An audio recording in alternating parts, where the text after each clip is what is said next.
जाता है।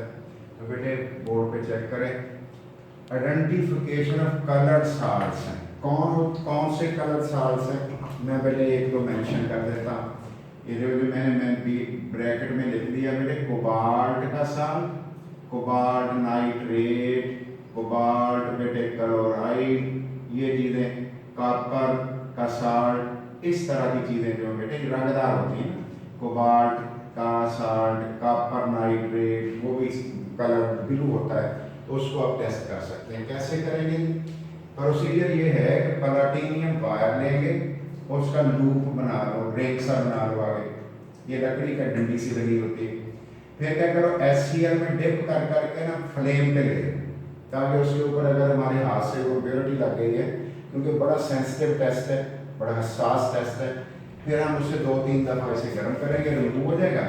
गरम को टच कर दोगे बोरैक्स के साथ, जो आपने एक वाच गिलास में लिया हुआ है, वाच गिलास में शीशे के टुकड़े में रखा हुआ है, ये इसको चिपक जाएगा, स्टिक हो जाएगा और फूल भी जाएगा। वजह क्या है? वाटर लॉस होना है ना, वाटर ऑफ क्रिस्टलाइजेशन लॉस होना है। गिलासी बीड बन जाएगा, गिलासी बीड बन गया, उसके ऊपर छिड़काओ साल्ट जो दिया है और उसे गर्म कर दो, यानी कि साल्ट जो आपको दिया है वो छिड़का दो और गर्म भी कर दो। मोती को जो बेटे बीड बना हुआ था शीशे वाला, कलर ग्लास बीड जो होगा एक्वायर कर लेगा कैरेक्टरिस्टिक कलर। इसी को हम यूज करते हैं कलर फ्रॉम कलर जो होता है ऑफ बीड का जो रंग होता है क्या करता है बेटे?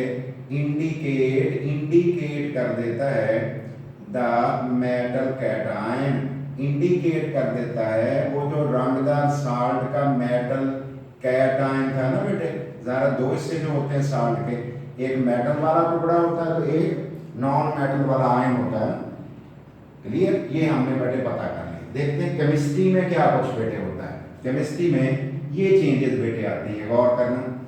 एन में एक लाइन सिर्फ मैं बेटे ज़्यादा लिखूंगा, B4O7.10H2O था, इसे जब आपने हीट किया तो ये स्वेल हो गए बेटे, स्वेल हुआ और क्या लॉस हुआ? वाटर ऑफ क्रिस्टलाइजेशन लॉस हो गया। क्या हुआ बेटे? Na2 और B4O7 टेट्राबोरेट अलग हो गया और बेटे 10 वाटर जो है 10H2O मैंने ऐसे लिख दिया है, ये लॉस हो गया। फिर क्या किया हमने बेटे? इसी को हीट करना जारी रखा है, Na2B4O7 को। तो बेटे जब मजीद हमने हीट किया इसे, तो बेटे इसकी जो क्रिस्टल है वो ब्रेक हो गई दो टुकड़ों में, दो पैराडाइम में। कौन से टुकड़ों में? NaBO2 में और B2O3 में। ये B2O3 ग्लासी बीड है, जो मेन कंपोनेंट है ना ग्लासी बीड का, ये है बेटे। अब हमने क्या किया? कोबाल्ट का कोई साल्ट लिया या कॉपर का कोई साल्ट लिया, कॉपर का कोई साल्ट लिया और बेटे साल्ट लेके जब गर्म किया तो वो बेटे उसका ऑक्साइड बन जाता है, डिकम्पोज हो जाता है। कॉपर नाइट्रेट आप हीट करोगे तो कॉपर ऑक्साइड NO2 ऑक्सीजन बनेगा, जिसके साथ मेटल है वो यूज होना है। तो कॉपर नाइट्रेट नहीं रिएक्ट कर रहा होता, कॉपर ऑक्साइड अगर मैं कोबाल्ट का नाइट्रेट ले लूं, गर्म कर दूं, बनेगा कोबाल्ट ऑक्साइड NO2 ऑक्सीजन, लेकिन फिर तो काम तो मेरे कोबाल्ट ऑक्साइड आया ना, क्योंकि बुक में क्यूप्रिक ऑक्साइड है। ये बेटे क्यूप्रिक का मतलब ये होता है कि +2 वाला, और कॉपर +1 भी बनाता है, उसे कहते हैं क्यूप्रस ऑक्साइड। बेटे जैसे इसको हम बेटे उसको स्प्रिंकल किया था, गर्म किया था ग्लासी बीड के साथ, B2O3 के साथ, कॉपर मेटाबोरेट बन जाएगा। कॉपर मेटाबोरेट इसका नाम है बेटे, कॉपर मेटाबोरेट है। अगर कोबाल्ट होता तो वो होता कोबाल्ट मेटाबोरेट। और बेटे ये ब्लू होता है, नीला होता है, ऑक्सीडाइजिंग फ्लेम। ये बेटे ब्लू बीड होगा, ब्लू बीड आपको नजर आएगा इन ऑक्सीडाइजिंग फ्लेम में भी और इवन रिड्यूसिंग फ्लेम में भी। चलो हम अपनी बुक की बात कर लेते हैं।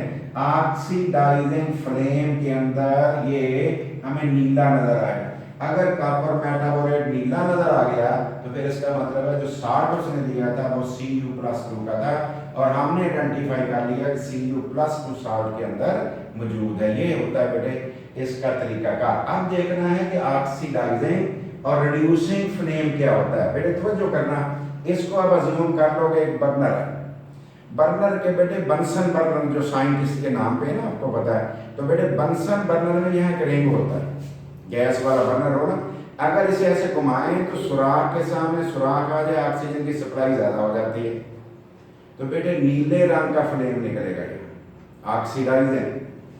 और अगर मैं बेटे वो सुराख रिंग को इधर को घुमा के बंद कर दूं, ऑक्सीजन की सप्लाई कम कर दूं, फिर बेटे गोल्डन से रंग का फ्लेम धुएं वाला निकलेगा, उसको कहेंगे रिड्यूसिंग फ्लेम। इसका मतलब है ऑक्सीडाइजिंग फ्लेम, रिड्यूसिंग फ्लेम बनाना मुश्किल नहीं है, लेकिन अगर सही तरीके से फ्लेम आग लगी हुई हो, उसके कुछ पार्ट्स फिर होते हैं बेटे, कुछ एरियाज ऑक्सीडाइजिंग होते हैं, टिप से जरा के नीचे फ्लेम के ऑक्सीडाइजिंग पोर्शन होता है, और बेटे नीचे चले जाओ जहाँ चमक दमक ज्यादा होती है, उसको हम रिड्यूसिंग करना शुरू कर देते हैं। अदरवाइज धुएं वाला फ्लेम रिड्यूसिंग, और बेटे ज्यादा ऑक्सीजन रिच फ्लेम आसानी अगर करनी हो, ऑक्सीजन रिच फ्लेम, उसको आप कहोगे ऑक्सीडाइजिंग फ्लेम। ये हमारा टेस्ट बेटे कंप्लीट हो गया।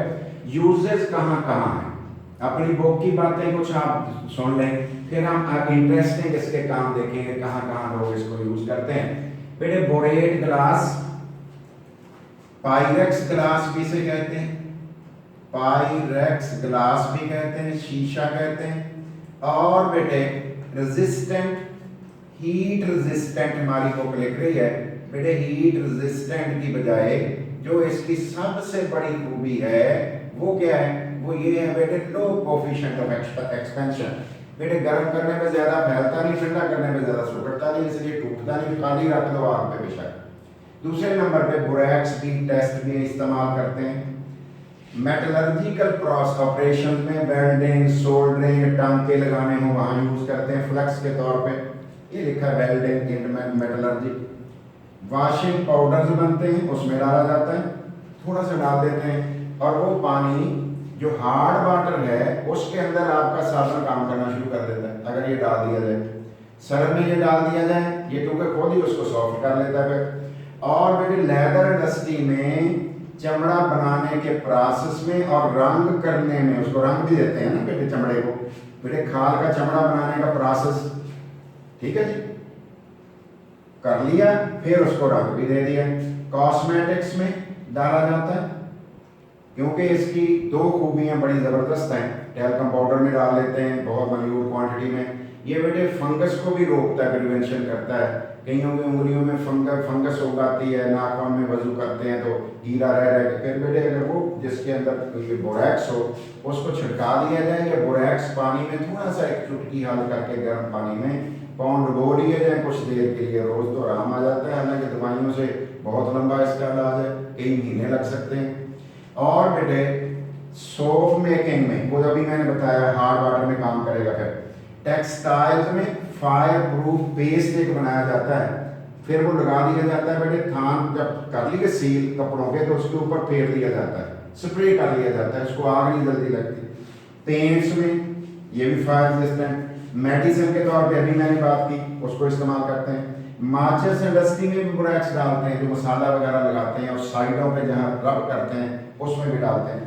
और महफूज करने के लिए भी फूड आइटम्स को यूज करते हैं, लेकिन अब WHO ने बैन कर दिया हुआ है वो 5-6 साल से, क्योंकि इसके कुछ नेगेटिव इफेक्ट भी थे, इसलिए उन्होंने कहा जी इसको आप फूड को प्रिजर्व करने के लिए बोरैक्स यूज ना करें, लेकिन हमारी बुक में जा रहे हैं, हमने उसको लिख लिया। अब बेटे इसके इंटरेस्टिंग यूजेस क्या है। वुड वर्क ट्रीटमेंट आप कर सकते हैं, जैसे लकड़ी को हमने साफ कर लिया, उसके ऊपर बोरैक्स के सोल्यूशन का अगर हमने स्प्रे कर दिया हुआ है ना, उसको कीड़े मकोड़े नहीं खाते फिर जल्दी से, फायर प्रूफ पेस्ट बनाई जा सकती है। आपने शायद सुना हो कि एक सिल्ली पट्टी के नाम से लफ्ज वही इस्तेमाल किया, फिलर, फिलेंट के तौर पे इस्तेमाल होता है, ये पेंट से पहले खड्डे खुड्डे घरों के कमरों के पूरे करते हैं, उसको कहते हैं जी ये तो स्टील पट्टी हमने लगा दी है, असल लफ्ज है सिल्ली पट्टी उसको कहते हैं वैसे अपनी ज़बान में, और वो लगा देते हैं, वो सरफेस साफ हो जाती है, फिर रब करके पेंट कर देते हैं, पेंट कम लगता है। वो उसमें बनाने में भी पॉलीविनाइल एसीटेट के अंदर ये इस्तेमाल किया जाता है, इसलिए ये भी इस्तेमाल होती है। प्रिवेंशन ऑफ कॉकरोच से बड़ा डरते हैं, आंट इससे चींटियां बड़ी डरती हैं। इसका मतलब कहीं अगर इकट्ठी होती हैं तो ये भाग जाएंगी उस जगह से, क्योंकि अगर टच हो जाए तो ये चींटी तो मर जाती है इससे। और काकरोच को शायद कोई इरिटेशन होती है, ये भी वहाँ से भाग जाता है। और सस्ती तरीन चीज़ है बोरैक्स, सुहागा के नाम से ये जो मार्केट, साइंटिफिक मार्केट या बेटे पंसारी वाली दुकान होती है, सुहागा के नाम से मिल जाता है। लेकिन इसको खाना नहीं चाहिए, प्रिजर्वेशन नहीं अब करनी चाहिए, क्योंकि WHO ने इस पर सर्च की है बहुत सारी और उन्होंने इसको बैन किया हुआ है कि फूड आइटम्स के साथ यूज ना किया जाए। ना नजर आने वाली इंक को आप इस्तेमाल बना सकते हैं। क्या करें, गूंद और ये लेके मिक्स करके रख लें, और जो डिप पेन होता है, जो पेन जिसे हम कहते हैं कलमें, उससे हम लिख देंगे, नजर ही नहीं कागज पे आता है। लेकिन अगर उसको गर्म करेंगे नजर आना शुरू हो जाता है। तो पुराने दौर में सिपाही, जासूस वगैरह इस तरीके से लिख के लेटर भेजा करते थे, अब तो लेटर का जमाना ज़्यादा नहीं रहा।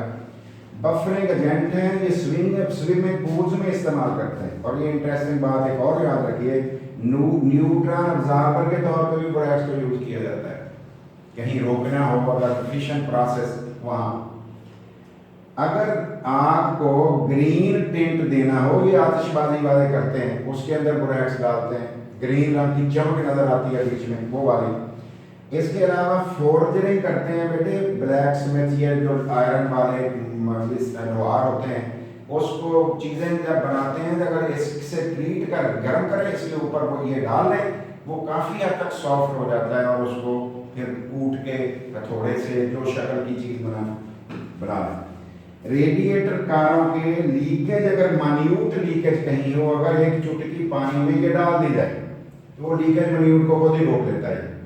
और इसके अलावा बेटे सॉइल के अंदर माइक्रो न्यूट्रिएंट के तौर पे भी लोग इसको इस्तेमाल करते हैं।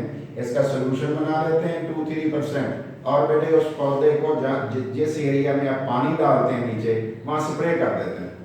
बहुत ज़्यादा तो नहीं डाल सकते क्योंकि टॉक्सिक भी है, माइक्रो न्यूट्रिएंट है। ये तो बेटे 6 ग्राम से 200 ग्राम तक 1 एकड़ में चाहिए होता है। एकड़ तो आपको होता है 8 कनाल का होता है, इसलिए ये 5-7 ग्राम इतने बड़े एरिया को चाहिए। तो हमें कितना चाहिए होगा बेटे, माइक्रोग्राम। जैसे कि स्प्रे, ऐसे 2 स्प्रे मार दो तो वो आपकी अंगूरों की बेलों को और फूलों वाले पौधों के फूलों की तादाद और फसल जो आपके बेटे फ्रूट्स हैं उनकी तादाद बढ़ जाती है।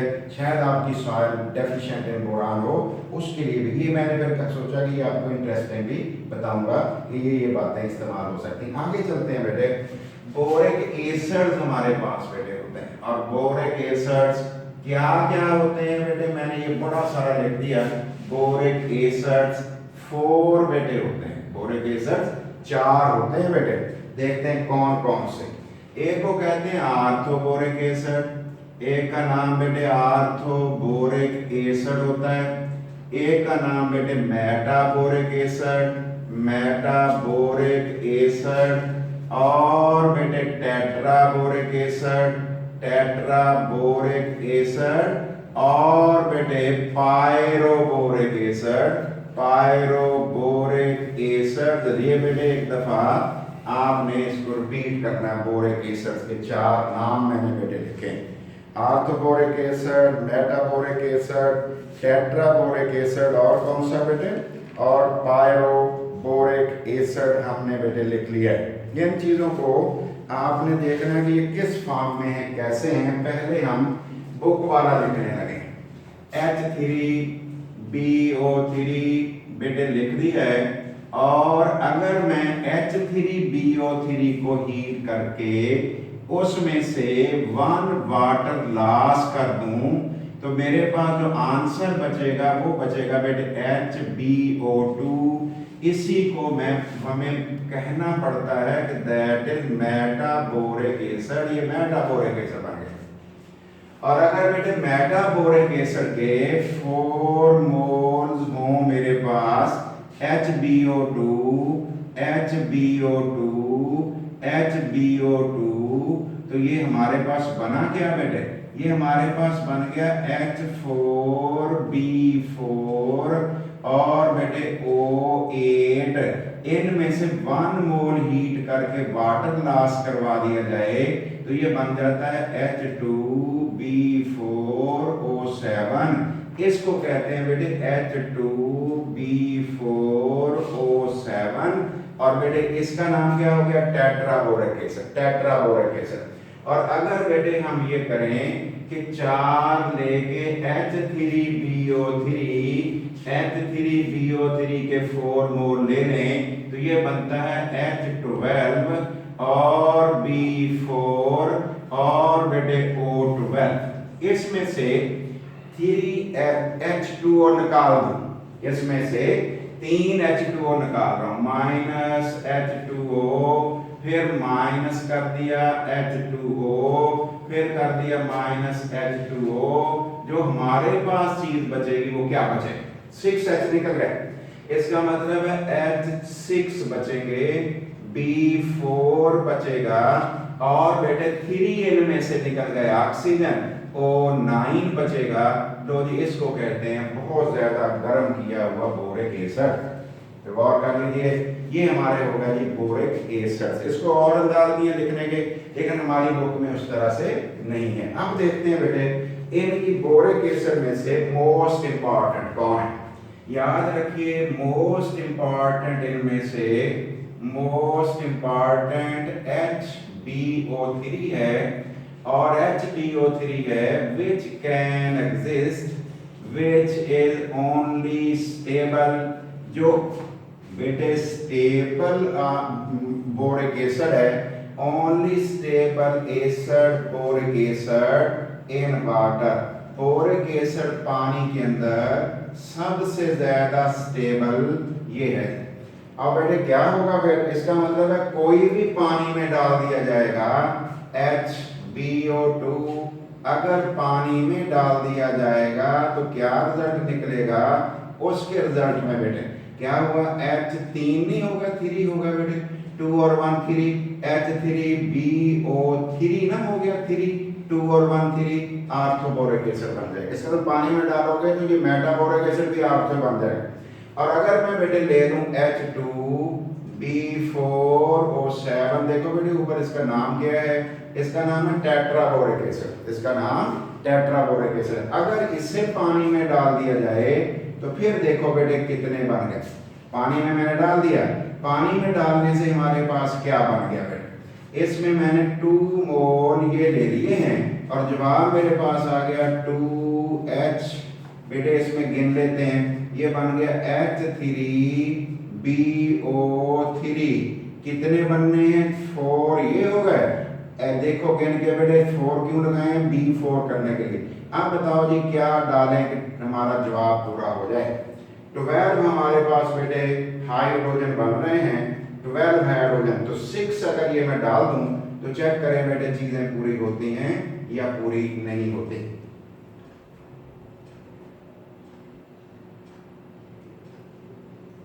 आगे चलते हैं जी।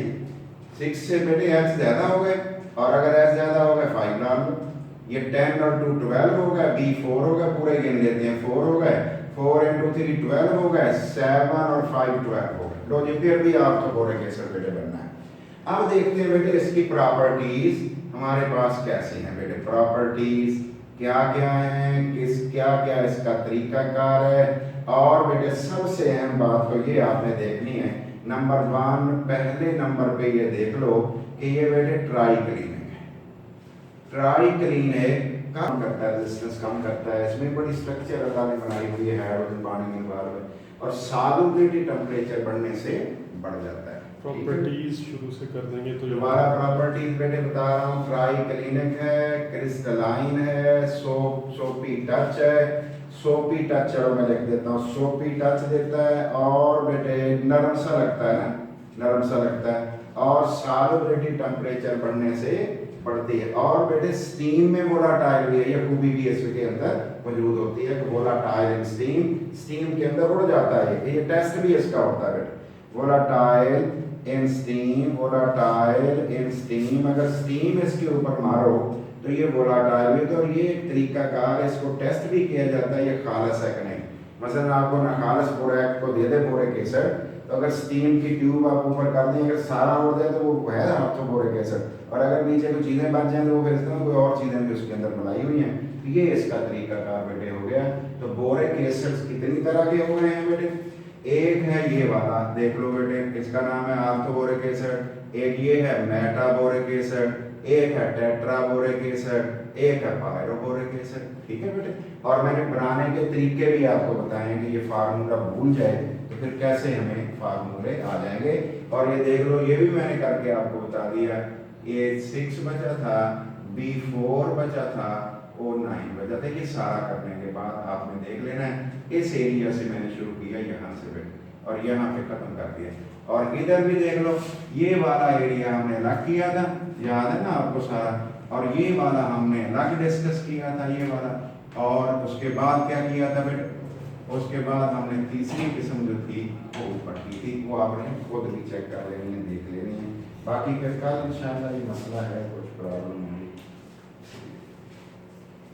सर गूगल क्लासरूम का पूछें कि क्या उसमें रोजाना पेपर आएगा या नहीं जिसमें नहीं, बताएंगे? वो जब आएगा वो तो उस वक्त आएगा अब जब अच्छा। आपकी असाइनमेंट होगी, क्योंकि मार्क नहीं हो पा रहा। जो व्हाट्सएप पे बच्चों आप भेजते हो ना, उसके दिन होते हैं 7 या उससे भी पहले, वो ना खुलती नहीं फाइल। तो जो 2-4 देखता हूँ रोज़, तो अगर सब देखने लगूँ तो वो 4-5 दिन गुजर जाते हैं, वो फाइल ही मेरे पास नहीं होती। इसलिए अगर उधर भेजोगे तो, क्योंकि वो ओपन भी अच्छे अंदाज में होती है, वो जो तरीका आ जाएगा आहिस्ता आहिस्ता, कोई परेशानी